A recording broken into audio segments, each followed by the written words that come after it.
It's the Linemakers on Sporting News.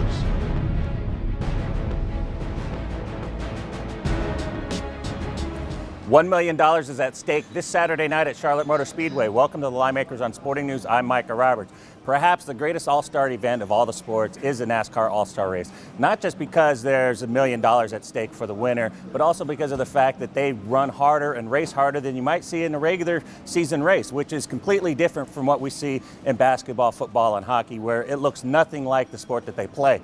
You're going to look at the drivers that have done well on the mile-and-a-half tracks this season, and that goes straight to the Joe Gibbs cars. They've been dominant on all three tracks. They've also won at California, which is a horsepower track, and they also won at Darlington last week. That's 5 tracks that require horsepower, lots of horsepower, in the first 11 races, and all 5 have been by Joe Gibbs drivers. Matt Kenseth, Kyle Busch, they're both 5-1 this week. You're going to also look at Denny Hamlin, who's kind of been out of the equation with the messed up back, but he's going to be running well in this race, and you look for him to run well at 10-1 odds. The driver that you might look at that has fared well on a couple of mile-and-a-half tracks is Casey Kane. He's got runner-up finishes to Matt Kenseth at Las Vegas and at Kansas.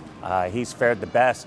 Driver that might also fare well is going to have to race himself in the sprint shootout. That's Martin Truex Jr. He's finished 8th or better in the 3-mile-and-a-half tracks run this season. The only other driver to do as well as that consistently has been Jimmy Johnson. So we're going to see what happens there. The format of the race is 4 20-lap shootouts and then a final 10-lap shootout, 90 total laps. And the criteria to get in, you had to win a race either this year or last year, be a past Cup champion or a past All-Star Race champion in the last 10 years. You can get in by either a fan vote or finishing in the top 2 places of the Sprint Showdown. We're going to look for Martin Truex in the Showdown to get in, and maybe either Paul Menard or one of the Earnhardt Ganassi cars that have been running very well lately. That's Jamie McMurray and Juan Pablo Montoya. In the end, though, it's going to come down. We think Matt Kenseth is going to be the driver to beat here.